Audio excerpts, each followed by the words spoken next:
வணக்கம். முதல் பார்வை நிகழ்ச்சியில் மறுபடியும் உங்களை சந்திக்கிறதுல ரொம்ப மகிழ்ச்சி. இன்றைய நிகழ்ச்சியில் என்னோடு உரையாடுவதற்காக பத்திரிகையாளர் ஐயநாதன் அவர்களும் திராவிடர் விடுதலை கழகத்தின் விடுதலை ராஜேந்திரன் அவர்களும் நமது அரங்கத்துக்கு வந்திருக்கிறாங்க. வணக்கம்.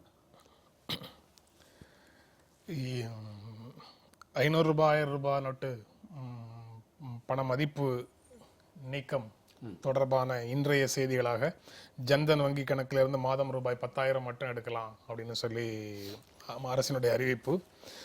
வங்கிகளில் ரொக்க தட்டுப்பாடு தொடர்கிறது. புதிய 500 ரூபாய் நோட்டுகள் வந்து கொண்டிருக்கின்றன. ஏடிஎம் போல வங்கி கடைகளும் ஷட்டரை போட்டு மூடிடுறாங்க. இது ஊதிய தினத்தில் ஊழியர்களும் ஓய்வூதியர்களும் நீண்ட வரிசைகளில் நிற்கிறாங்க போன்ற பல செய்திகள் இருக்குது. டைம்ஸ் ஆஃப் இந்தியாவில் இன்னொரு செய்தி என்ன சொல்கிறாங்க, பெட்ரோல் நிலையங்களில் 500 ரூபாய் ஏற்கப்படும்ங்கிற அறிவிப்பு நாளை முதல் ஒருவேளை திரும்ப பெறப்படலாம், அது முறைகேடாக பயன்படுத்தப்படுகிறது அப்படின்ற ஒரு உணர்வு காரணமாக நாளையிலிருந்து ஏற்கனவே கொடுத்த அறிவிப்பை திரும்பப்படுவதற்கான வாய்ப்பு இருக்குது அப்படின்லாம் சொல்கிறாங்க. நாடு முழுவதும் 40 இடங்களில் அதிரடி சோதனை அப்படிங்கிற செய்தியும் இருக்குது. இதை இன்றைய நிகழ்வுகளை நேற்றைய நிகழ்வுகளை எப்படி பார்க்குறீங்க நீங்கள்? இல்லை, பொதுவாக அதிரடி சோதனைகள் அப்படிங்கிறது ஒரு பக்கம் நடந்துட்டுருக்கு. இந்த அதிரடி சோதனைகள்னால எந்த அளவுக்கு சாதாரண வெகுமக்களுக்கான பொருளாதார கட்டமைப்புகள் வந்து உயர்த்தப்பட்டது, இந்த அதிரடி சோதனைகள் இந்த நாட்டினுடைய பொருளாதார வளர்ச்சிக்கு அடித்தளத்தில் இருக்கிற மக்களுக்கு எந்த அளவுக்கு பயன்பட்டது அப்படிங்கிற விவாதங்கள் ஒரு பக்கம் இருக்குது. இப்போ இவங்க கொண்டு வந்திருக்கிற இந்த மாற்றங்களினால அதிகமாக இருக்கிறவங்க அடித்தளத்தில் இருக்க மக்களாக இருக்கிறார்கள் அப்படிங்கிறத வந்து இன்றைக்கி எல்லாருமே ஒத்துக்கிறாங்க. ஆனால் அதற்கு காரணம் சொல்கிறாங்கன்னா ஒரு குறிப்பிட்ட காலத்திற்கு இதை நீங்கள் பொறுத்துக்கணும் அப்படிங்கிற ஒரு விஷயத்த சொல்கிறாங்க. ஆனால் நான் என்ன ஒரு கேள்வி கேட்குறேன்னு சொன்னால், இன்றைக்கு இவர்கள் கொண்டு வந்திருக்கின்ற அடித்தள மக்களுடைய நன்மைக்காக தான் இந்த திட்டங்கள்லாம் கொண்டு வரோம், இதை வந்து கொஞ்ச காலத்திற்கு பொறுத்துக்க வேண்டும் என்று ஒரு பக்கம் சொல்லிட்டு இருக்கிறவங்க அடிப்படையான பொருளாதார கட்டமைப்பை, பொருளாதார கொள்கையை அடித்தள மக்களுக்கான மாற்றுகின்ற ஒரு பொருளாதார கொள்கையை கொண்டு வராமல் ஒரு குளோபலைசேஷன் மூலம் இந்த நாட்டில் வந்து பெரும் வணிகங்களுக்கும் தொழில் நிறுவனங்களுக்கும் ஏற்கனவே பயன்படக்கூடிய ஒரு பொருளாதார கொள்கையை நீங்கள் அப்படியே அமல்படுத்தி கொண்டு அதனால் ஏற்படுகின்ற சமூக பாதிப்புகளையும் சமூக பொருளியல் பாதிப்புகளை பற்றிய கவலையில் எடுத்துக்கொள்ளாமல் இன்றைக்கு அடித்தட்டு மக்களை பாதிக்கக்கூடிய ஒரு விஷயங்களை மட்டும் இன்றைக்கி எடுத்துகிட்டு அவங்க பேசுறதுல என்ன நியாயம் இருக்குன்னு நான் கேட்குறேன். இப்போ ஜன்தன் வந்து அக்கௌண்ட்டில் வந்து இவ்வளோ தூரம் வந்து போடுறாங்க, இது வந்து மற்றவங்க வந்து பயன்படுத்துகிறாங்க இந்த கணக்கை அப்படின்னு சொல்லி இன்றைக்கி ஒரு விளக்கம் சொல்லப்படுது. ஆனால் இந்த நாட்டினுடைய பொருளாதார அமைப்பை இன்றைக்கி பெரும் நிறுவனங்களும் வணிக தொழில் நிறுவனங்களும் பன்னாட்டு நிறுவனங்களும் அவர்கள் வந்து அடிக்கின்ற கொள்ளைக்கு பிறகு அதில் கிடைக்கிற மிச்ச சொச்சங்கள் தான் இன்றைக்கு சாதாரண மக்களுக்கு போய் சேருவதுங்கிற ஒரு பொருளாதார கொள்கையை வைத்துக்கொண்டு ஜன்தன் அக்கௌண்ட்டில் மட்டும் சாதாரண மக்களுக்கு வந்து இந்த மக்களை வந்து பயன்படுத்துகிறாங்கன்னு சொல்கிறது வந்து ஒரு அப்பட்டமான ஒரு முரண்பாடு. இன்னொரு பக்கம் இன்றைக்கு வந்து இந்த வங்கிகளினுடைய அந்த அதிகாரிகள் வந்து கூட்டமைப்பில் தகவல் சொல்லியிருக்காங்க, இந்த பணத்தை விநியோகம் செய்வதில் கூட ஒரு 4 தனியார் துறை வங்கிகளுக்கு வந்து 6100 கோடி ரூபாய் கொடுத்துருக்குறாங்க. 27 பொதுத்துறை வங்கிகளுக்கு அரசாங்கம் வந்து இன்றைக்கி கொடுத்துருக்கிற புதிய நோட்டுகள் வந்து அதுவும் கிட்டத்தட்ட ஒரு 7100 கோடி. 27 அரசு துறை வங்கிகளுக்கு 7100 கோடி தான் கொடுத்துருக்கு. ஆனால் 4 தனியார் துறை வங்கிகளுக்கு வந்து நீங்கள் 6200 கோடி 6500 கோடி கொடுத்துருக்கீங்க. அப்போ இந்த வங்கி நோட்டு பரிமாற்றங்களுக்கு கொடுப்பதில் கூட பொதுத்துறை வங்கிகளை பின்னோக்கி தள்ளிவிட்டு தனியார் துறை வங்கிகளுக்கு தான் முக்கியத்துவம் கொடுக்குது அப்படின்னு நீங்கள் சொல்லிட்டு ஒரு பக்கம் இந்த நடவடிக்கையை நடத்தி கொண்டு இது சாதாரண மக்களை வந்து நன்மைகளுக்காக தான் இந்த திட்டங்களை நாங்கள் கொண்டு வருவது அப்படிங்கிறது மக்களை ஏமாற்றத்திற்கான ஒரு கிம்மிக்ஸ் அப்படிங்கிற ஒரு முடிவுக்கு தான் வர வேண்டியிருக்கு. ஐயா, நீங்கள் ஆமாம், ரொம்ப அழகாக ராஜேந்திரன் ஐயா அவர்கள் சொன்னார்கள். உங்களுடைய கொள்கையில் மாற்றம் இல்லாமல் இப்போ கடைபிடிக்கப்பட்டு கொண்டிருக்கிற கொள்கை வந்துட்டு it is not bro poor. அது எந்த விதத்துலையும் வந்துட்டு விவசாயிகளுக்கான இது இல்லை, எந்த விதத்துலையும் வளர்ச்சின்னு இவங்க சொன்னாங்களே. இது வரைக்கும் இந்த 25 ஆண்டு காலத்தில் நம்ம ஒரு புதிய பொருளாதார கொள்கைக்கு போனதற்கு பிற்பாடு ஏற்பட்ட வளர்ச்சி என்றைக்கு வந்துட்டு தனி மனிதர் சாதாரண மக்களினுடைய வாழ்க்கையில் பிரதிபலித்திருக்கிறது. இதுதான் நம்ம ரொம்ப நாளாக கேட்டுட்டு இருக்கிற கேள்வி. எனவே அப்படிப்பட்ட ஒரு கொள்கை மாற்றம் ஏற்படாமல் பேரடைம் ஷிஃப்ட்னு சொல்லுவாங்க, ஒரு இடத்துல இருந்துட்டு இன்னொரு இடத்துக்கான அந்த மாற்றம், அந்த கொள்கை மாற்றம் ஏற்படாமல் நீங்கள் எடுக்கக்கூடிய நடவடிக்கைகள் வந்துட்டு அதற்கு ஒரு மாறான ஒரு விளைவை ஒருபோதும் ஏற்படாது. இது பொருளாதாரத்தை பொறுத்த வரைக்கும் ஒரு விஷயம். அதை ராஜேந்திரன் ஐயா அவர்கள் தெளிவாக சொன்னார்கள். இன்னொரு விஷயம் என்னன்னீங்கன்னா, இந்த ஒரு அரசு வந்துட்டு யாருக்கு சாதகமாக அரசு செயல்படுகிறது அப்படின்னு நீங்க சொல்றீங்களோ நம்ம அவர்களுக்கு எதிரான நடவடிக்கை தான் இது அப்படின்னு அரசு உறுதியாக சொல்லுது. இல்லை அப்படி எதுவுமே சொல்லலை இந்த அரசு. பார்த்தீங்க அப்படின்னம்னா இவங்களுடைய நடவடிக்கை அப்படி சொல்லவும் இல்லை. இன்னொரு விதம் பார்த்தீங்கன்னா இவங்களுடைய நடவடிக்கை எதுவும் வந்துட்டு இந்த சாதாரண மக்களை வந்துட்டு கருத்தில் கொண்டு செய்யப்படுவதாகவும் இல்லை. நம்ம வந்துட்டு இந்த 8ஆம் தேதி 10ஆம் தேதியிலேருந்துட்டு நம்ம சாலையில் இருக்கிறோம், பல்வேறுபட்ட இடங்களுக்கு போகிறோம் வரோம், மக்களோட புடங்குறோம். இது எப்படி இருக்குது அப்படின்னம்னா வந்துட்டு உனக்கு நல்லது நடக்க போகுது, அதனால் எல்லாத்தையும் நீ தாங்கிக்கணும் அப்படின்னு ஒன்றத்தை மட்டும் சொல்லிட்டு அவங்கள வந்துட்டு அலைக்கழிக்கிறார்கள். மிகப்பெரிய அளவிற்கு அலைக்கழிக்கிறார்கள். போய் வங்கியில் போயிட்டு நின்று பணம் இருந்துச்சுன்னா 2000 ரூபா தராங்க, பணமே இல்லைன்றாங்க. நேற்று என்னோட அனுபவம், 4 வங்கிக்கு போயிட்டு இல்லைன்னதுக்கப்புறம் ஒரே ஒரு ஏடிஎம்மில் கிடைக்குதுன்னு ஒன்று அங்கே போயிட்டு 2000 ரூபா நோட்டை வாங்கிட்டு அப்புறம் அந்த 2000 ரூபா நோட்டை மாற்றுறதுக்காக ஒரு கடையில் போயிட்டு ஒரு 100 ரூபாய்க்கு பொருள் வாங்கி நாங்கள் சில்லறை தரேன், நாங்கள் 100 ரூபாய்க்கு பொருள் வாங்கிட்டு நம்ம போகிறோம். இது வந்துட்டு என்ன விதமான விடயம்?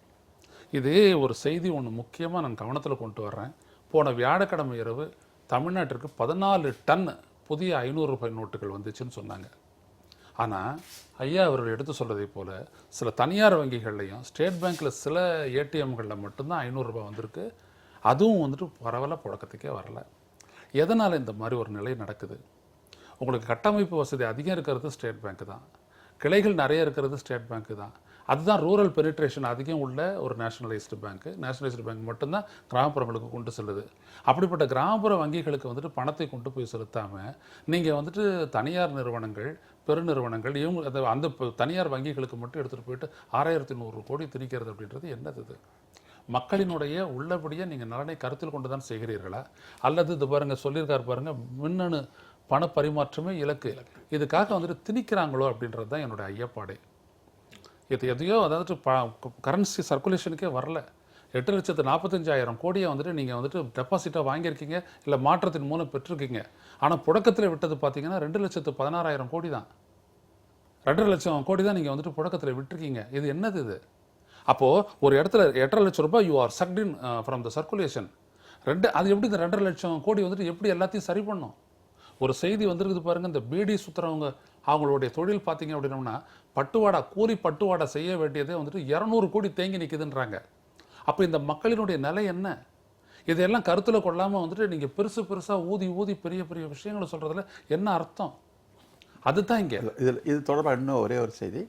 இந்த நோட்டுகள் வந்து இவ்வளவு தூரம் பற்றாக்குறையாக போவதற்கு சொல்லப்படுகிற காரணம் அரசு தரப்பாக இது மாதிரி ஒரு அறிவிப்புகள் வரப்போகுது அப்படிங்கிற ரகசியம் வந்து மக்களுக்கு வந்து கசிந்து விடக்கூடாது என்ற ஒரு காரணத்திற்காகத்தான் முன்கூட்டியே நோட்டுகள் வந்து அடிக்கப்படாமல் இருந்தது அப்படின்னு ஒரு காரணம் சொல்கிறாங்க.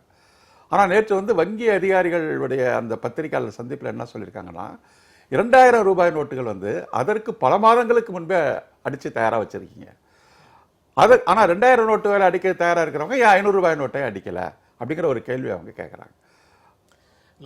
இல்லை 500 ரூபாய் நோட்டை அடித்தாலோ இல்லை 1000 ரூபாய் நோட்டை புதுசாக அடித்தாலோ அது செய்தி எதுக்காகன்ற ஒரு கேள்வி ஏற்படும். அதன் மூலம் பெரிய அளவு பணத்தை பதுக்கி வைத்திருப்பவர்கள் அவங்க வந்துட்டு என்ன பண்ணுவாங்க அப்படின்னோம்னா அதை மாற்றுவதற்கான முயற்சி பண்ணுவாங்கன்றது ரைட்டு. 100க்கு பதிலாக 200 கொண்டு வரலாம்ல. 500 ரூபா நோட்டு இல்லைனாலும் 200 ரூபா நோட்டை வந்துட்டு அடிச்சு வச்சிருக்கலாமே, 2000 200 அடிச்சிருக்கலாம், எதை வேணாலும் செஞ்சுருக்கலாம். ஏன்னா புதுசாக ஒரு நோட்டு வருது அப்படின்றத தாண்டி எதுவுமே இல்லை. ஆக நீங்கள் பார்த்தீங்க அப்படின்னோம்னா நான் என்ன சொல்ல வரேன்னா, இந்த போஸ்ட் டிக்ளரேஷன், இந்த அறிவுக்கு பின்னான நடவடிக்கைகளை தான் நான் ஒத்து பார்க்கும்போது ரொம்ப அதிர்ச்சியாக இருக்குது. இந்த அளவுக்கு மக்களை நீங்கள் வந்துட்டு ரோட்டில் விடுவீங்க, இதுக்கான காரணமே இல்லை. நான் ஒரு கட்டத்தில் நீங்கள் என்ன சொல்கிறீங்க, நம்மளுக்கு வந்துட்டு 135 கோடி மக்களுக்கும் கொண்டு போயிட்டு எல்லாத்தையும் உடனடியாக சேர்க்கக்கூடிய அளவுக்கு வங்கி கட்டமைப்பு இல்லை நீங்கள். ஆனால் வங்கிகளுக்கு மக்கள் வந்து குவிகிறார்கள். ஆனால் அந்த இடத்துக்கு எடுத்து வந்துட்டு நீங்கள் சேர்க்க வேண்டியதுன்னா நோட்டு தான். ஆனால் சேரலையே, அதான் என்னன்றது. ஏன் இந்த தாமதிக்கிறீங்க? நான் கேட்குறது 14 டன் நோட்டு வந்து 1 வாரம் ஆச்சு. ஏன் இது வந்துட்டு மெட்ராஸில் தமிழ்நாட்டில் சர்க்குலேட் ஆகலை? எதனால் இதை இழுத்து பிடிக்கிறீங்க? வந்தால் கொஞ்ச நேரத்தில் தீர்ந்து போகுதுன்னு சொல்கிறாங்க. அப்படின்னா என்ன அர்த்தம்? எதனால் இந்த மாதிரி ஒரு தட்டுப்பாட்டை வந்து ரொக்க தட்டுப்பாட்டை ஏற்படுத்துறீங்க? இது தொடர்பாக வேறொரு செய்தி வந்திருக்கு. அதாவது வங்கி அதிகாரிகளாக இருக்கிறவங்களே பெரும் தொழில் நிறுவனங்களுக்கு புதிய நோட்டுகள் வந்தோன்னா கொண்டு போய் கொடுத்து டெலிவர் பண்ணி அவர்களை கைது செய்திருக்கிறாங்கிற செய்தியும் தமிழ்நாட்டில் வந்துடும்.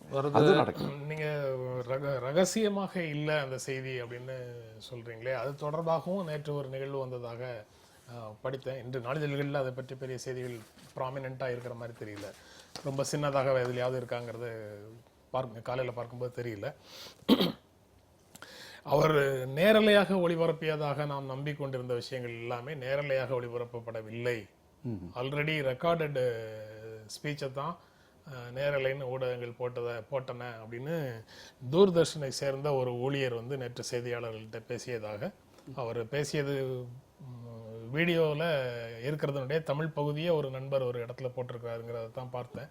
அது அரசின் மீது உண்ட எதிர்ப்புணர்வின் காரணமாக அந்த மாதிரி செய்திகள் வருதா, இல்லை உண்மையிலேயே அப்படி நடந்ததாங்கிறதை பற்றி இன்னும் தெளிவாக தெரியல. இன்று நாளை வரக்கூடிய செய்திகளில் அது வந்து தெளிவாக தெரியும் போல தெரியுது. அதில் அப்படிலாம் நடந்திருந்ததுன்னா அது இன்னும் ஒட்டுமொத்த மக்களையும் ஏமாற்றுவதாக போகுங்கிறது ரொம்ப கவலை தரக்கூடிய விஷயமாக இருக்கு. அதனால கூடிய வரைக்கும் அப்படி இல்லாமல் இருக்கிற செய்தியே நல்லது அப்படின்னு தோணுது. பெட்ரோல் நிலையங்களில் இருக்கக்கூடிய வாங்கக்கூடிய 500 ரூபாயையும் கூட நாளை முதல் வாங்க மாட்டார்கள் அப்படின்னு ஒரு அறிவிப்பு வரலாம் அப்படின்னு சொல்லுது. இப்ப என்ன பிரச்சனைனா, இது வரலாம், உங்களுக்கு இன்னும் கஷ்டம் வரும் அப்படின்லாம் ஊடகங்கள்ல சில ஊடகங்கள் அரசுக்கு எதிராக கருத்துக்களை பரப்புகின்றன அப்படின்னு ஒரு குற்றச்சாட்டு வந்துருமோங்கிற கவலையும் சேர்ந்தே தான் அதை பார்க்க வேண்டியது இருக்கு. ஆனா அது முறைகேடாக பயன்படுத்தப்படுவதால அப்படி ஒரு அறிவிப்பு வரலாம்னு டைம்ஸ் ஆஃப் இந்தியா இன்று முதல் பக்கத்துல செய்திகள்ல போட்டிருக்காங்க. அதாவது முறைகேடுகளாக பயன்படுத்தப்படுவது அதை நாங்கள் தடுக்கிறோம் என்று அரசு எடுக்கின்ற நடவடிக்கைகள் எல்லாம் சாதாரண மக்களை பாதிக்கக்கூடிய ஒரு நடவடிக்கைகளாக தான் இருக்குது தவிர, மேல்மட்டத்தில் நடக்கின்ற முறைகேடுகளாக நடப்பதற்கான வழியை திறந்து விட்டுவிட்டு அதனால் சாதாரண மக்களுக்கு மேல் இந்த முறைகேடுகள் பயன்படுத்துகிறாங்க, சாதாரண மக்கள் தான் வந்து இப்படி தவறாக வந்து பயன்படுத்தப்படுகிறார்கள் அப்படிங்கிறதுக்கு ஒரு பக்கம் சாதாரண மக்கள் பயன்படுத்தப்படுவதற்கான ஒரு கொள்கையை ஒரு பக்கம் நீங்கள் கொண்டு வரீங்க. ஆனால் சாதாரண மக்கள் வந்து பயன்படுத்துகிறாங்கன்னா இவங்களை பாதிக்கக்கூடிய நடவடிக்கைகள் எடுக்கிறீங்க. நான் கேட்குற கேள்வி என்னன்னா, நீங்கள் ஒட்டுமொத்தமான ஒரு பொருளாதார கொள்கையே வெகு மக்களை பாதிக்காத, இந்த நாட்டை சுரண்டி கொண்டு இருக்கின்ற அந்த தொழில் முதலைகளையும் பன்னாட்டு நிறுவனங்களையும் பாதிக்கக்கூடிய ஒரு பொருளாதார கொள்கைகளை நீங்கள் அமல்படுத்தாமல் அவர்களுக்கு சாதகமான ஒரு பொருளாதார கொள்கையை வைத்துக்கொண்டு இன்னைக்கு நடவடிக்கை எடுக்கின்ற போது மட்டும் சாதாரண மக்களை பாதிக்கக்கூடிய நடவடிக்கைகள் எடுக்கிறதுல ஏன் இந்த முரண்பாடு அப்படிங்கிறதா நான் ஒரு பக்கம் வந்து தனியார் துறையெல்லாம் வந்து வேகமாக பண்ணீங்க. உதாரணமாக நேற்று வந்த செய்தி, சேலம் உருக்காலை நீண்ட நெடுங்காலமாக தமிழ்நாட்டிற்கு போராடி நல்ல லாபத்தை தந்து கொண்டிருக்கின்ற ஒரு நல்ல பொதுத்துறை நிறுவனம். அந்த நிறுவனத்தை வந்து இன்றைக்கி 51% எடுத்து நாங்கள் வந்து அதை டிஸ்இன்வெஸ்ட்மெண்ட் பண்ண போகிறோம், அந்த பங்கு எடுத்து சொல்ல போகிறோம்னு நீங்கள் சொல்கிறீங்க. நல்ல மக்களுக்கு, தொழிலாளர்களுக்கு பாதுகாப்பு, மக்களுக்கு வந்து பெரிய அளவிற்கு லாபம் வெட்டி தரக்கூடிய ஒரு பொதுத்துறை நிறுவனத்தை தனியார் துறைக்கு 51% கொடுக்க வேண்டிய அவசியம் வந்திருக்கு. அதே பக்கம் இன்னொரு பக்கம் வாராக்கடன்கள், அது வந்து இன்னொரு பக்கம் அது தள்ளுபடி ஒரு பக்கம் வேற நடந்துகிட்டு இருக்கு. அப்போ இதெல்லாம் வந்து ஒரு தனியார் துறைகளுக்கும் ஒரு பெரும் முதலாளிகளுக்கும் சாதகமான ஒரு பொருளாதார திட்டங்களையும் ஒரு பக்கம் வந்துட்டு இருக்கீங்க. இன்னொரு பக்கம் வந்து அடித்தட்டு மக்களுக்கான வந்து பார்த்தாலும் கொஞ்ச நாள் பொறுத்துருங்கன்னு சொல்லி இவங்களை பாதிக்கக்கூடிய செயல்பாடுகளை செஞ்சிட்டு இருக்கீங்க.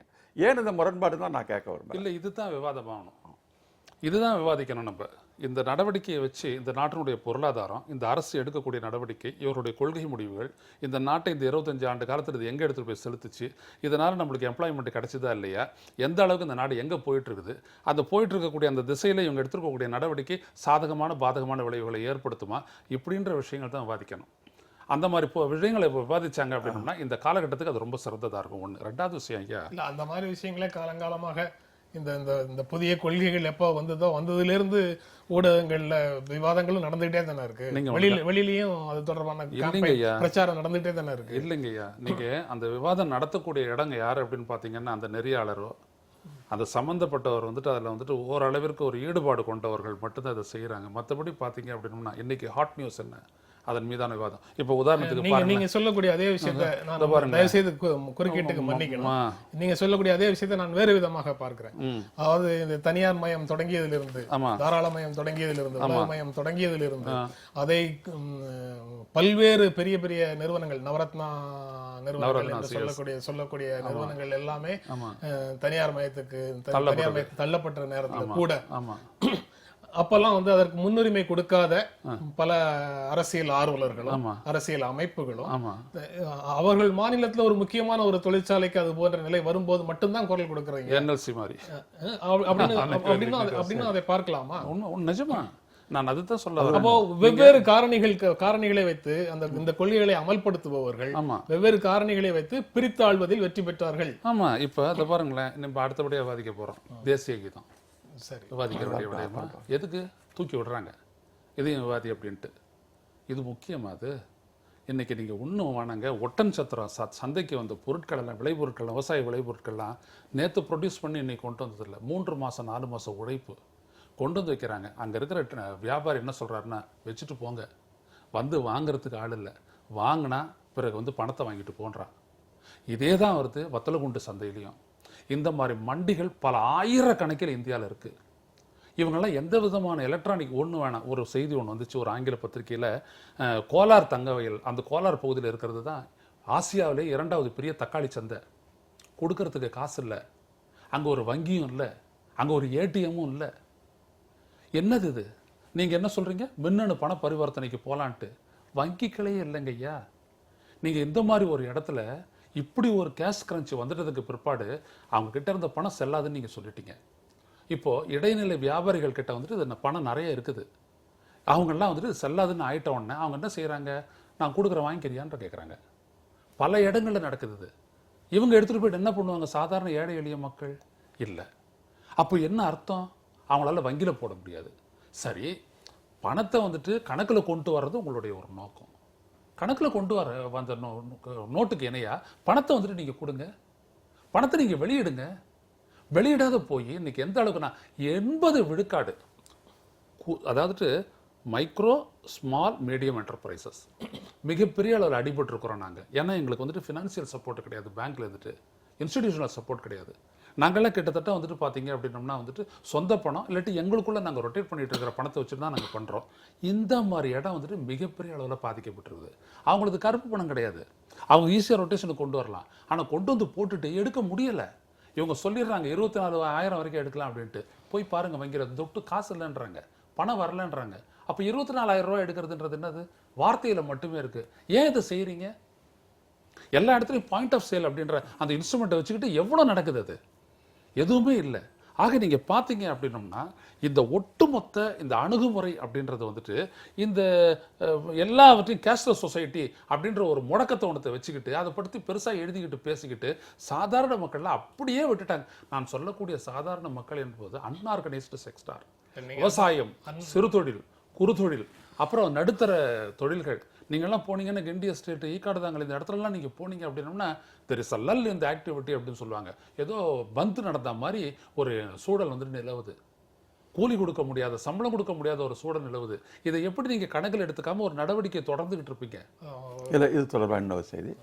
இந்த கேஷ்லெஸ் சொசைட்டி அப்படிங்கிறது வந்து இதனுடைய கான்செப்ட் அப்படிங்கிறது வந்து சமூகத்தை வந்து ஒரு நவீனமாக்குவதை நோக்கி தான் போகுது, மாடர்னிசம் நோக்கி தான் போகுது.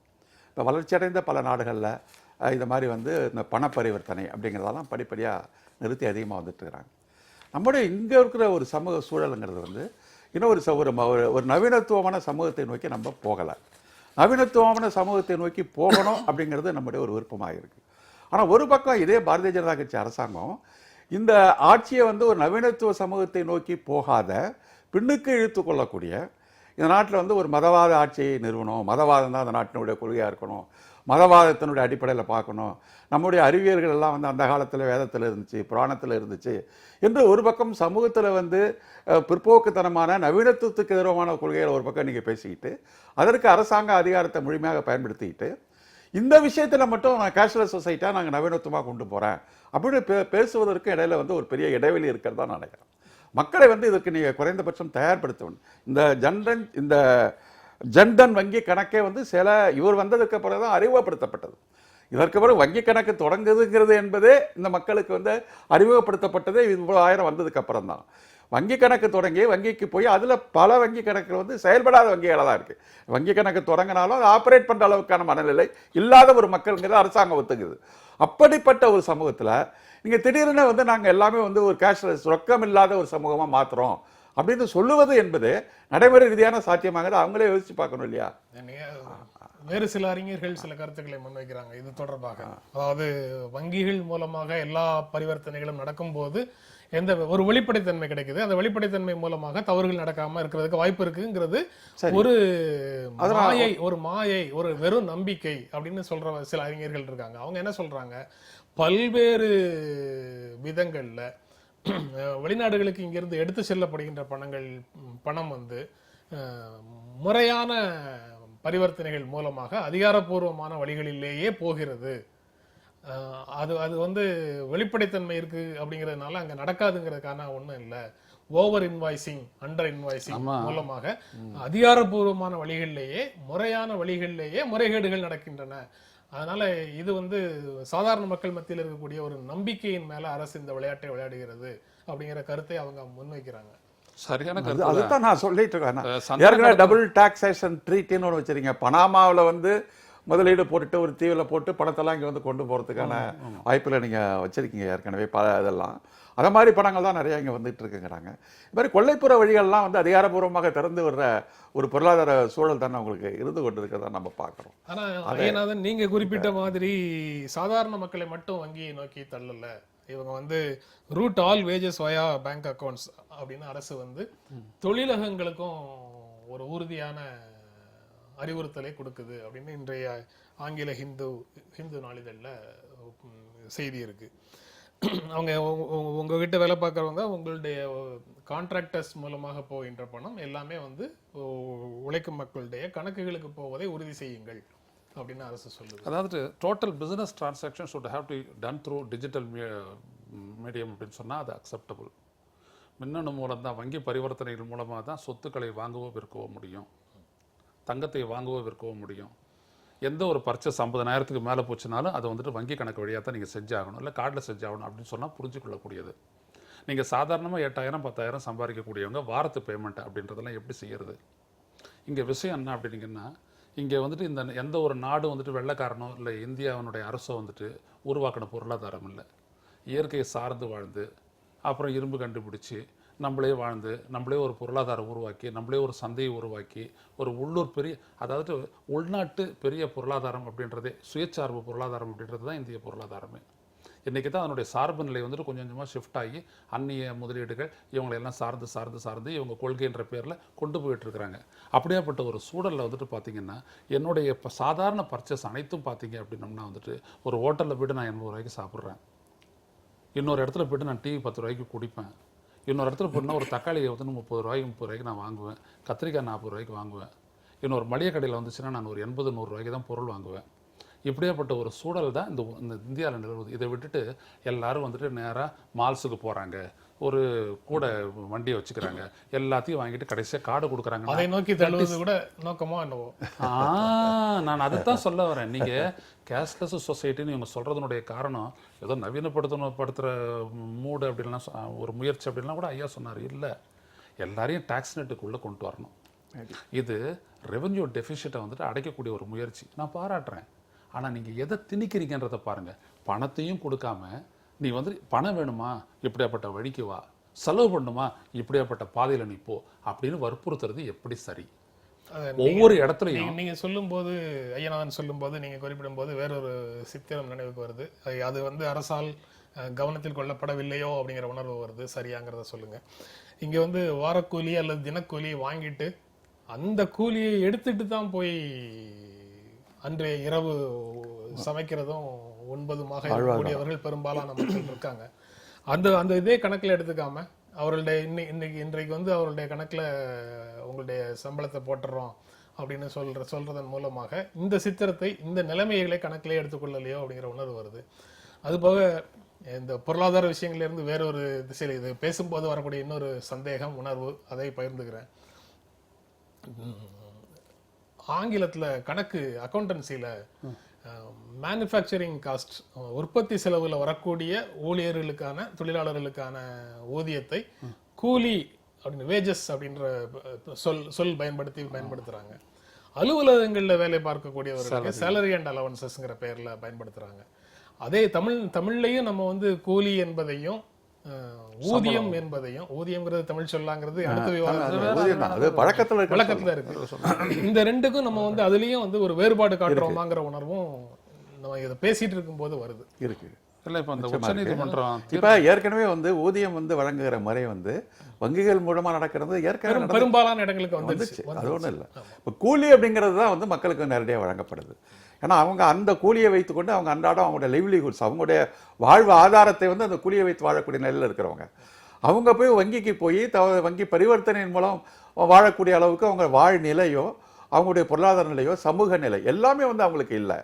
அப்போ வாழ்நிலை, சமூக நிலை, பொருளாதார நிலையில் இருக்கின்ற கூலிகளை வைத்து கொண்டிருக்கின்ற ஒரு மக்கள்கிட்ட அந்த கூலிகளில் இருந்து அவர்களுடைய விடுவித்து அவர்களை ஒரு ஊதிய நிலைக்கு கொண்டு வரக்கூடிய ஒரு சமூக நிலையை நீங்கள் வளர்ச்சி செய்ததற்கு பிறகுதான் நீங்கள் இந்த சாலரைஸ்டு கிளாஸுக்கு கொடுக்கக்கூடியவங்களை கூலி நிலைக்கு கொண்டு வர முடியும். இந்த சமூகத்தினுடைய யதார்த்தத்தை நீங்கள் கவனத்தில் கொள்ளாமல் நீங்கள் இது மாதிரி ஒரு அறிவிப்புகளை செய்வதை நான் எப்படி பார்க்குறேன்னா, ஏற்கனவே இவர்கள் செய்துவிட்ட அறிவிப்பிற்கு நியாயம் கற்பிப்பதற்காக கண்டுபிடித்து சொல்லுகின்ற ஒரு புதிய வாதங்களாகத்தான் இது தெரியவே தவிர இதெல்லாம் நடைமுறை சாத்தியம் இல்லை அப்படிங்கிறது அவங்களுக்கு நன்றாக தெரிந்து தாங்கள் மேற்கொண்ட ஒரு முயற்சியை நியாயப்படுத்துவதற்கு ஆனால் ஒரு வாதங்களாக தான் இது வைக்கிறாங்கன்னு தான் நான் பார்க்குறேன். இந்த பகுதியை நிறைவு செய்யணும். உடனே நம்ம இந்த இடத்துல உச்சநீதிமன்றம் அளித்த ஒரு தீர்வு, மினிமம் வேஜஸை பற்றிய தீர்ப்பை பற்றி நம்ம ஒரு 2 வாரத்துக்கு முன்னாடி நம்ம இது பண்ணோம். நீங்கள் சம்பளமா ஊதியமா எதுவாக வேணாலும் இருக்கட்டும், தர வேண்டிய பணம் அப்படின்றதுல அவங்களுக்கு உரிய சலுகைகள் அனைத்தும் சட்டப்பூர்வமாக நீங்கள் சம்பளதாரருக்கு என்ன தரீங்களோ அதே தான் கூலிதாரருக்கும் நீங்கள் தரணும். ஏன்னா அவங்ககிட்டேருந்து நீங்கள், அதாவது ஒப்பந்த ஊழியர்கள்கிட்ட பெறக்கூடிய அந்த இதில் நீங்கள் தரணும் அப்படின்னு சொல்லிட்டு சொன்னாங்க. அதில் இருக்கக்கூடிய நேச்சுரல் ஜஸ்டிஸை நம்ம பார்த்தோம். சட்டப்பூர்வ உரிமைகள் காப்பாற்றப்பட வேணுன்றதை பார்த்தோம். 2வது விஷயம், ஊதியமும் சம்பளமும் அது எப்போ மதிப்பு மிக்கது அப்படின்னம்னா, அதை பெறக்கூடியவர் செலவு செய்ய தனது வாழ்க்கை செலவுகளுக்கெல்லாம் பிறகு சேமிப்பதற்கான ஒரு அளவு இருந்ததுன்னா 20% 15% பணம் இருந்துச்சுன்னா தான் அது ஒரு நீடித்த பொருளாதாரம் அல்லது அவர் வாங்குகிற சம்பளம் ஒர்த் சேலரி அல்லது ஒர்த் வேஜஸ்னு ஆகும். இப்போ உலக நாடுகளை பற்றி இவங்க சொல்கிறாங்களே எல்லாமே, ஆஸ்திரேலியாவில் நீங்கள் போனீங்கன்னா 1 மணி நேரத்துக்கு $20 அப்படின்றது இந்தியனுக்கு ஆஸ்திரேலியனுக்கான இல்லை. எல்லாரும் 1 மணி நேரம் வேலை செஞ்சால் $20 அவ்வளோதான். 5 மணி நேரம்னா $100 நீ கொடுத்துடணும். கண்டுபிடிச்சிட்டான் அப்படின்னம்னா உங்களுடைய ட்ரேடிங் லைசன்ஸை கேன்சல் பண்ணுறான். சொல்லுவீங்களா அந்த நாட்டில்? நீங்கள் சொல்லிட்டு நீங்கள் கொண்டு வரீங்களா மினிமம் வேஜஸ் அப்படின்ற மாதிரி மினிமம் இவ்வளோ தரணும் அப்படின்றத சொல்லுவீங்களா? ஒரே படிக்கு ஒரே சம்பளம் அப்படின்ற அந்த இயற்கை நிதியை வலியுறுத்துவீங்களா? இதையெல்லாம் எதையுமே செய்யாமல் வெறும் டெக்னாலஜியை மட்டும் வச்சுக்கிட்டு ஒரு பெரிய ஒரு பூச்சி வேலை செய்யக்கூடாதுன்ற இது மக்களை ஒரு வெளிப்படையான ஒரு பெரிய நோக்கத்தை சொல்லிவிட்டு, ஆஸ்திரேலியா போன்ற முதலாளித்துவ பொருளாதாரத்தை ஏற்றுக்கொண்டு இருக்கின்ற நாளில் கூட இப்படி ஒரு சமூக பார்வை இருக்கு. ஆனா அதே முதலாளித்துவ கொள்கை பொருளாதாரத்தை ஏற்றுக்கொண்டு இருக்கின்ற இந்த சமூகத்துல இப்படி ஒரு வேறுபாடு, டிஸ்கிரிமினேஷன் இருந்துகிட்டு இருக்கு இல்லையா? அதுல கூட ஒரு நியாயம் இல்லை. இவங்க பின்பற்ற ஒரு முறை இந்திய அரசியல் சட்டத்தினுடைய வழிகாட்டும் நெறிமுறைகள்ல இது போன்ற விஷயங்கள் இருக்கு. ஆனா அதுல இருக்கக்கூடிய வேறு சில விஷயங்களை அவங்க இதெல்லாம் இல்ல, அவங்க யூனிஃபார்ம் சிவில் கூட மட்டும் எடுத்துப்பாங்க. இதெல்லாம் இதை பார்க்கல, இதையும் பார்ப்பார்கள் அப்படின்ற நம்பிக்கையோட இந்த பகுதியை நிறைவு செய்யணும். நம்ம நம்பிக்கையை ஊட்டிடக்கூடாதுன்ற கடந்த 20 நாட்கள் 21 நாட்களா கவனிச்சு வரக்கூடிய ஒரு விஷயம் என்ன ஆகுது அப்படின்னம்னா, ஒரு பெரிய விடயத்தை சொல்லிட்டு மக்களை ஏமாத்துறாங்களோ அப்படின்ற ஒரு ஐயப்பாடு வந்துச்சு. அதுதான் இங்கே கவனிக்கத்தக்கது. இதை உள்ளபடியே அரசு உங்களுடைய அணுகுமுறையில் உங்களோட நடவடிக்கையில் நேர்மை இருக்குது அப்படின்னம்னா, முதல்ல நம்ம எழுப்பிட்டு இருக்கிற இந்த விடயங்களுக்கெல்லாம் அவங்க பதில் சொல்லணும், மாற்று ஏற்பாடுகள் செய்யணும். திரையரங்கங்களில் ஒவ்வொரு காட்சிக்கு முன்னாலேயும் தேசிய கீதம் கட்டாயம் இசைக்கப்பட வேண்டும். அந்த தேசிய கீதம் இசைக்கப்படும் போது திரையரங்கத்தில் இருக்கக்கூடியவர்கள் எழுந்து நின்று அதற்கு மரியாதை செலுத்த வேண்டும் உச்சநீதிமன்றம் நேற்று உத்தரவிட்டிருக்குது.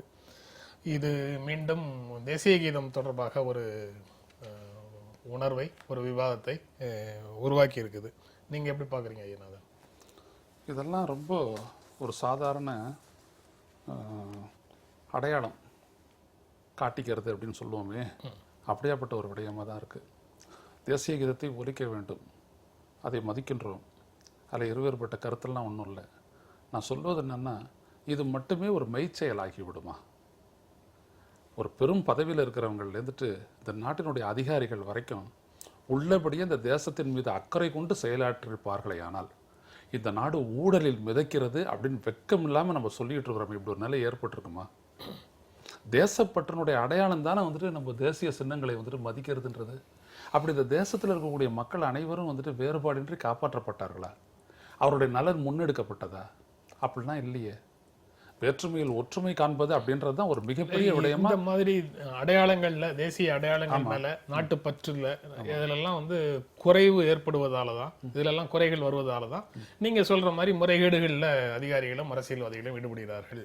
அவர்களுக்கு தேசிய உணர்வையும் தேசப்பற்றையும் ஒருமைப்பாட்டு உணர்வையும் உருவாக்குறதுக்கு இது உதவி செய்யும். இது உருவாயிடுச்சுன்னா அந்த முறைகேடுகள்ல அவங்க ஈடுபட மாட்டாங்க. இப்படித்தானங்க எல்லாரும் வளர்ந்தாங்க. பள்ளிக்கூடத்தில் நம்ம காத்தால ப்ரேயர் மீட்டிங்காக இருந்தாலும் சரி, கொடி வணக்கமாக இருந்தாலும் சரி, கொடி வணக்கம் செஞ்சுட்டு ஜனகணமனை பாடிட்டு, நீராறும் கடல் உடுத்து நிலமடந்தை கடையில் உடுக்கணும் தமிழ் தாய் வாழ்த்து பாடிட்டு, நாட்டுப்பண் பாடிட்டு தானே வந்தோம். இப்படி வந்துட்டு சமூகத்தில் பார்க்கும்போது தானே அது வேற மாதிரி இருந்தது. அதானே இங்கே ஒரு பெரிய கொடுமையே. எதை நீங்கள் படிக்கிறீங்களோ அதுக்கு நேர்மாறாக வந்துட்டு சமூகத்தினுடைய இயக்கம் இருந்துச்சு அப்படின்னோம்னா நீங்கள் எங்கே நிற்பீங்க? சமூக இயக்கம் சார்ந்து நிற்பீங்களா, இல்லை படிச்சதில் நிற்பீங்களா? இந்த சிக்கலே இங்கே தான் வருது. நீங்கள் வந்துட்டு ஒன்றத்தை ஒரு நல்லது அப்படின்னு சொல்லிட்டு நீங்கள் சொல்கிறதுக்கு முன்னாடி அந்த நல்லது நிலவக்கூடிய ஒரு சூழல் அங்கே இருக்கான்றதை பார்க்கணும் இல்லையா? இல்லையே. அது தேச ஒற்றுமை வலியுறுத்துகிறது, வேற்றுமையில் ஒற்றுமையை வற்புறுத்துகிறது. இந்த நாடு யாருக்கும் சொந்தம் இல்லைன்னு இந்த நாட்டு விடுதலை போராட்டத்தில் பாடுபட்டவங்களாம் சொன்னாங்க. அங்கே வேறு வேறு கொள்கை திசையில் போயிருக்கலாம்.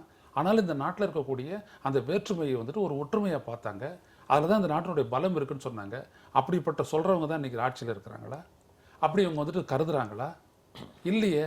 இன்னும் இது ஆட்சியில் இருக்கிறவங்களை நம்ம இழுக்கணும். உச்சநீதிமன்றம் சொன்ன விஷயம் தானே இது. இல்ல யார் ஆட்சியில் இருந்தாலும் இல்ல உச்சநீதிமன்றத்தை பொறுத்த வரைக்கும் நம்ம ஒன்றும் சொல்றதுக்கு இல்லை. ஏன்னா உச்சநீதிமன்றம் நாளைக்கு என்ன சொல்லும் அப்படின்றதெல்லாம் சொல்ல முடியாது. இப்போ பெரிய ஒரு மிகப்பெரிய தற்காலிகமான ஆணை. அதான் இந்த 2 நீதிபதிகள் சம்பந்தப்பட்ட ஒரு ஆணை இது. ஆனா இதுல ஒரு ஆழமான ஒரு விடயம் இருக்குன்னு நினைக்கிறேன். நேற்று வந்துட்டு பேசலாம் அவர்கிட்ட. நீங்க எப்படி பாக்குறீங்க?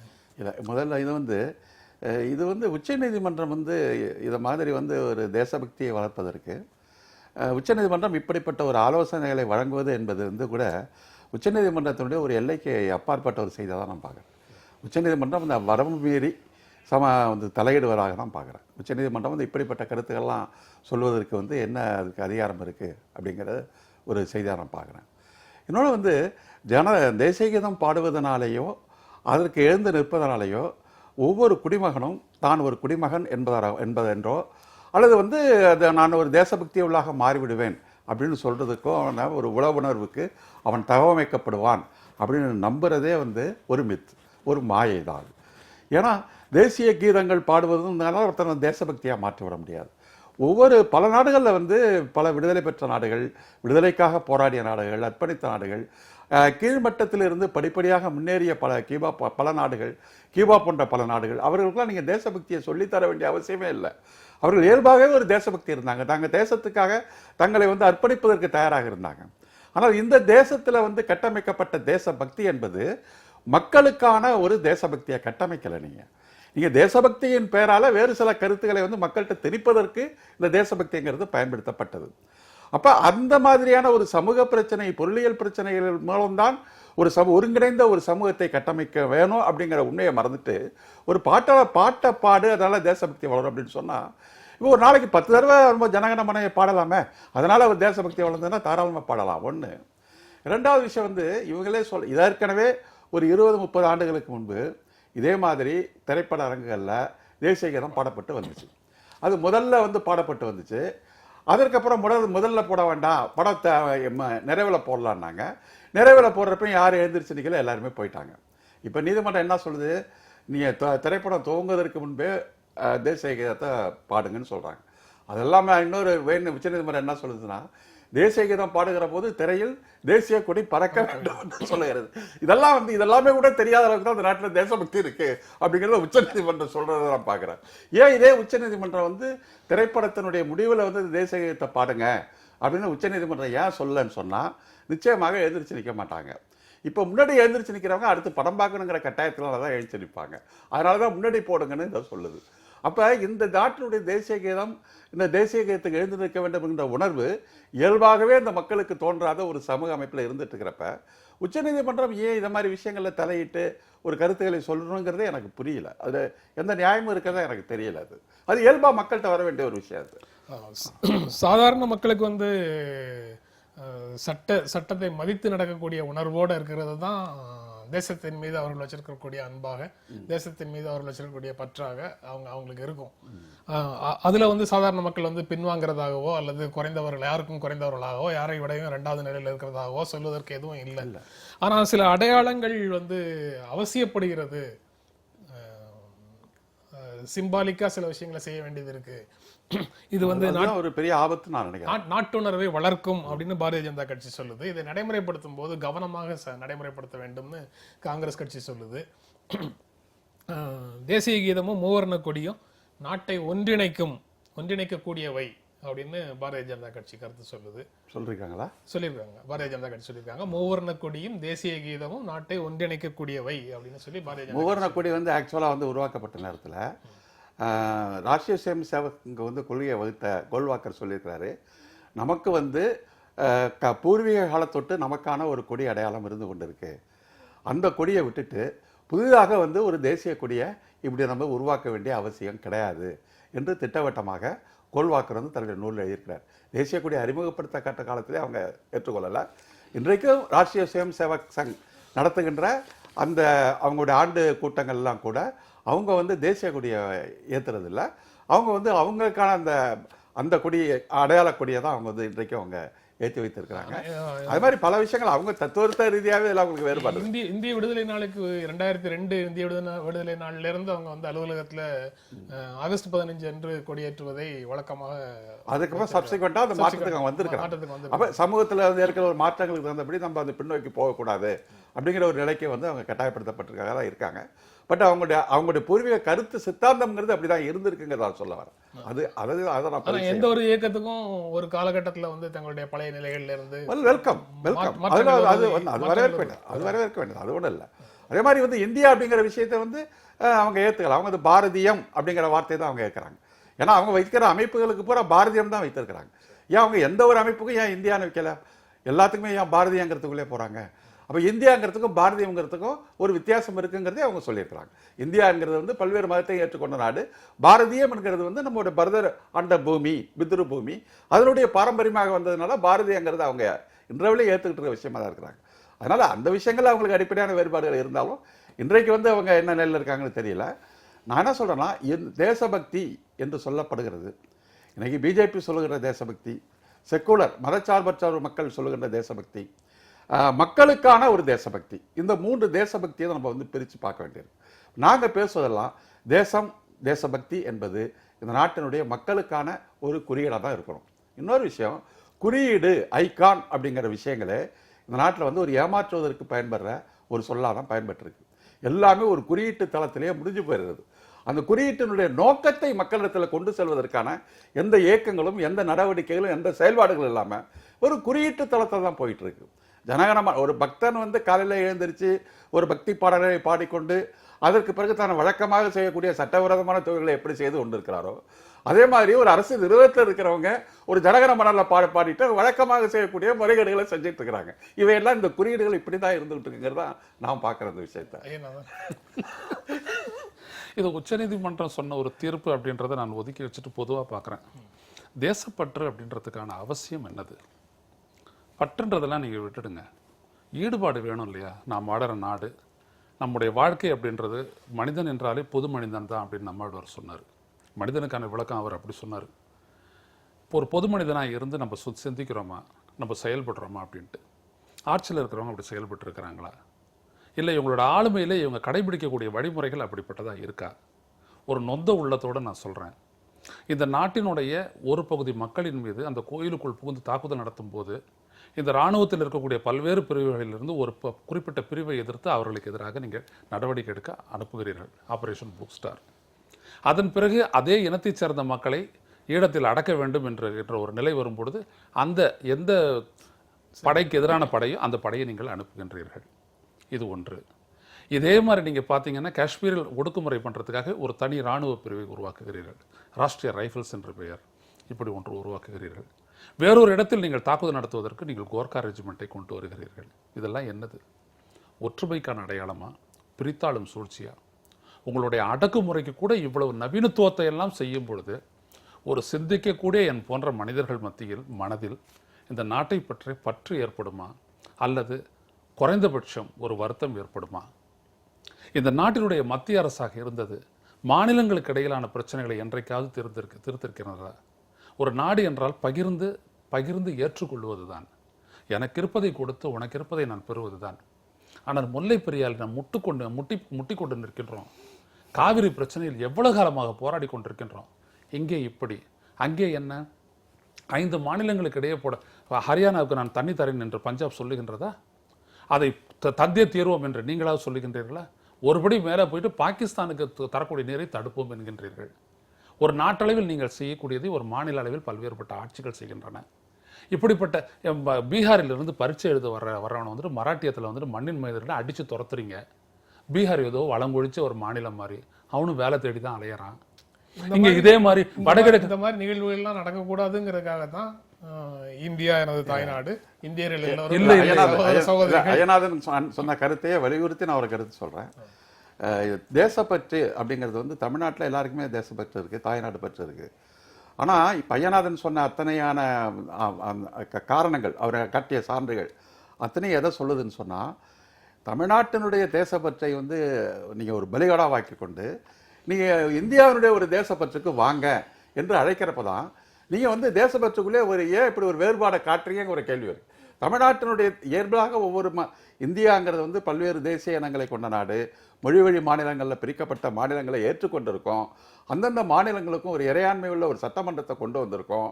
அதனால இந்த தமிழ்நாடு அப்படிங்கிறத வந்து இந்திய அரசியல் அமைப்பே அது வந்து ஒரு ஸ்டேட்டு, ஒரு யூனியன், அதற்கு ஒரு சவர்னிட்டி இருக்கு என்று ஏற்றுக்கொண்டதற்கு பிறகு இந்த மாநிலத்திற்கான ஒரு தேசபக்தர்களாக இருக்க வேண்டும் என்று நாங்கள் கருதுகிற போது எங்களுடைய தேசபக்தி உணர்வை முழுக்க முழுக்க நீங்கள் ஒழித்து கொண்டு இதை நீங்க பலிகடாவாக்கி கொண்டு வேற ஒரு தேசபக்திக்கு நீங்க வாங்க என்று சொல்லுவது அவர்கள் பேசுகிற தேசபக்திக்கு ஒரு எதிரான செயலாக தான் நாங்கள் பார்க்குறோம். அது மட்டும் இல்லாம ஒரு காலகட்டத்தில் வந்துட்டு பொதுத்துறை நிறுவனங்களை உருவாக்குவது தான் தேச கட்டமைப்பினுடைய மிகப்பெரிய ஒரு விடயமாக கருதப்பட்டது.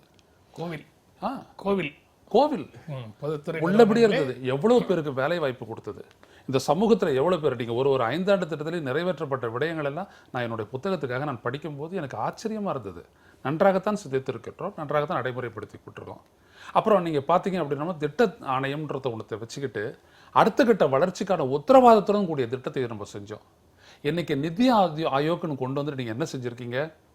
இந்த வளர்ச்சிக்கான உத்தரவாதம் எல்லாம் கொடுக்க வேண்டிய அந்த அவசியமே இல்லாத பண்ணிட்டீங்க.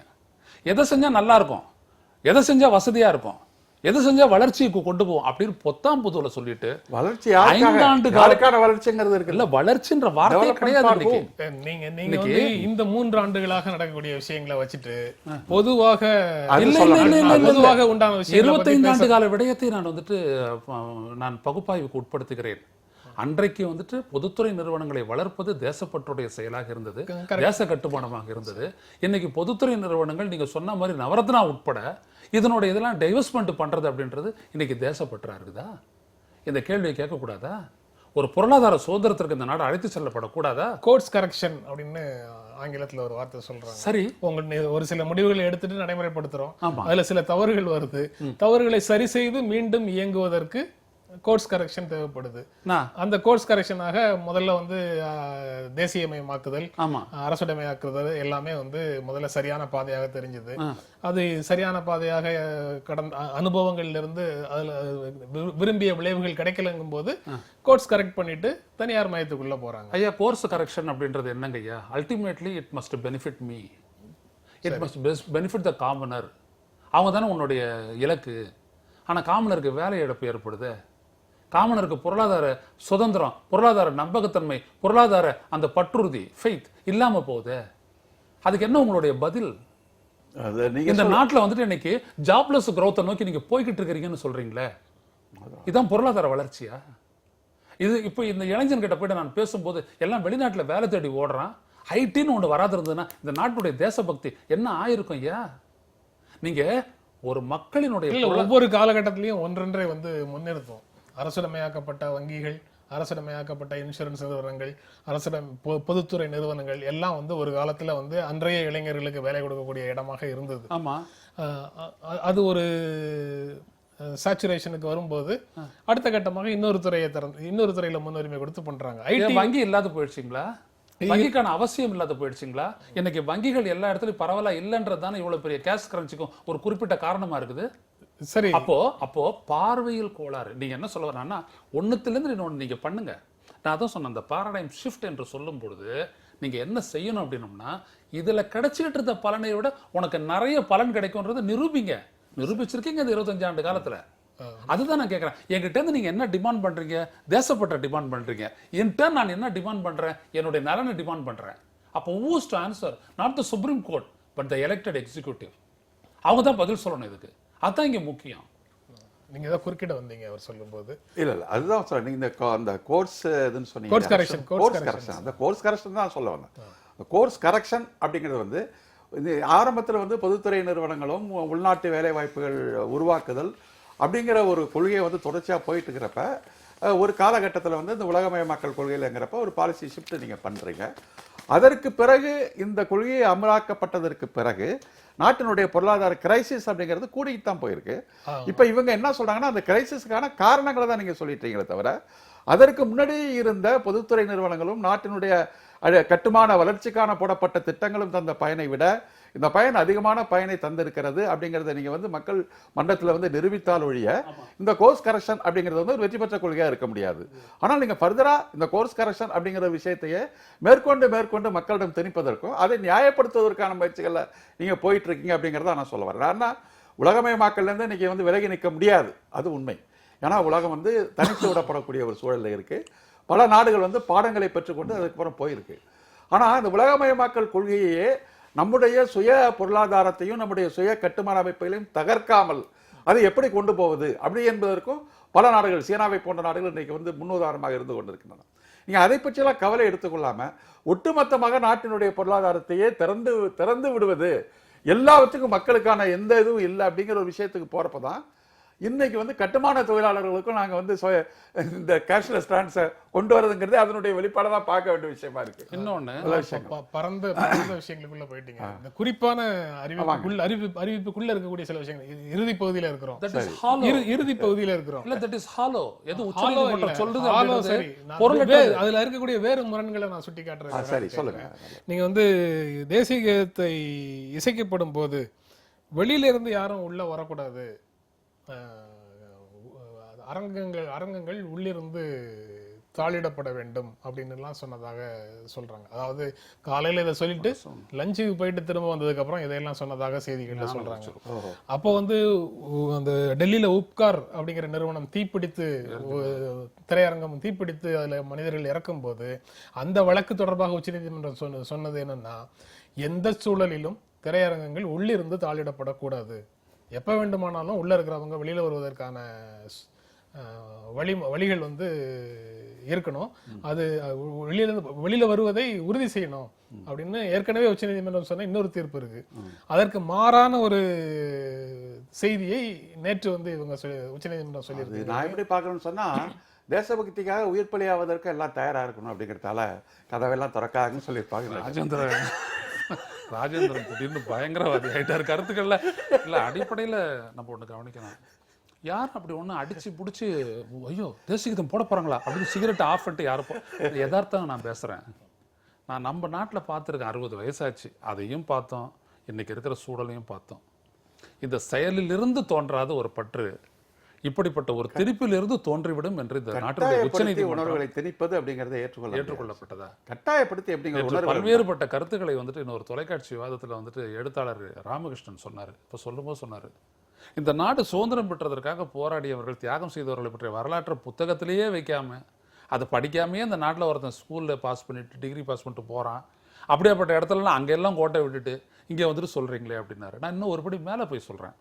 இந்த நாட்டுடைய அரசமைப்பை பற்றி புரியாமல், இந்த நாட்டில் நடக்கக்கூடிய இந்த அரசியல் நடவடிக்கைகளை பற்றி அடிப்படைகளை உணராமலேயே ஒருத்தன் இந்த நாட்டில் ஒரு டிகிரி ஹோல்டர் ஆக முடியும், ஒருத்தன் வந்துட்டு ஒரு பட்ட மேற்படிப்பு பெற்றவனாக இருக்க முடியும். சரி, இந்த நாட்டில் ஒரு நாளும் செய்தி ஆகிறது என்ன அப்படின்னு பார்த்தீங்கன்னா அடக்குமுறை. சாதாரண மக்கள் எங்களை வந்துட்டு எங்களுடைய வாழ்விடங்களிலிருந்து வெளியேற்றுகின்றீர்களே என்று அந்த தண்டகாரண்ய காடுகளில் போராடி கொண்டு இருக்கிறார்களே மக்கள், அவர்களுக்கு எந்த தீர்வை இந்த தேசப்பற்றுள்ள இந்த நாடு தந்திருக்கின்றது? இதே உச்சநீதிமன்றம் தானே சொல்லுச்சு, நக்சலைட்டுகளை வந்துட்டு நீங்கள் தீவிரவாதிகள் சொல்லது, அவர்களும் இந்த மண்ணின் பிள்ளைகள், இந்த நாட்டின் பிள்ளைகள் தானே சொன்னீங்க. ஆனால் அங்கே நடக்கிற விஷயம் என்ன? உச்சநீதிமன்றம் தலையிடாமல் எதுவுமே சரியாக நடக்காது என்கிற நிலையில் இந்த நாட்டில் ஒரு அரசு இருக்கும் போது தேசப்பற்றை பற்றியும் தேசிய கீதத்தை பற்றியும் பேசுறதுல என்ன இருக்கு? ஒரு அதுதான் உணர்வு அப்படின்ற ஒரு விடயம் செயலில் இருந்தும் ஊக்கத்தில் இருந்தும் உண்மையான ஈடுபாட்டில் இருந்தும் நேர்மையான ஆட்சியில் இருந்தும் வருவது. இது வெறும் பாடல்களில் வருவதல்ல. இல்லை, அதுதான் சொல்றேன். அது தேசபக்தி. ஐயனாதான் சொல்றதா நான் என்டார்ஸ் பண்றேன். ஒரு குழந்தைக்கு கூட அதனுடைய விருப்பம் இல்லாத உணவை கொடுத்தீங்கன்னா அந்த குழந்தை நிராகரிச்சிருது. அப்ப இயல்பாகவே நீங்க தேசபக்தி உள்ள ஒரு தேசமாக இந்த தேசம் பரிணமித்திருக்கும் என்று சொன்னால் உச்சநீதிமன்றம் இப்படி ஒரு உத்தரவை போட வேண்டிய அவசியமே இல்லை. ஆனால் இயல்பாகவே அந்த தேசபக்தி உணர்ச்சி இங்கே வந்து துளிர் விட்டு கொழுந்து விட்டு அது ஒரு முறையான ஒரு இது வளர்ச்சிக்கு வரவில்லைங்கிற காரணத்தினால மேலிருந்து ஆணைகள் மூலம் ஒரு தேசபக்தியை திணிப்பதற்கான ஒரு முயற்சியாக இருக்கு. இந்த முயற்சி வந்து எதிர்வினைகள் தான் உண்டாக்கும். இது வந்து உச்சநீதிமன்றத்துடைய வரம்புக்கும் அப்பாற்பட்டது அப்படிங்கிற கருத்தை நான் பதில் செய்யணும். இந்த நிகழ்ச்சியில் பங்கேற்று உங்களுடைய கருத்துக்களை பகிர்ந்து கொள்வதற்கு எங்கள் நெஞ்சார்ந்த நன்றி. மீண்டும் சந்திப்போம். நன்றி, வணக்கம்.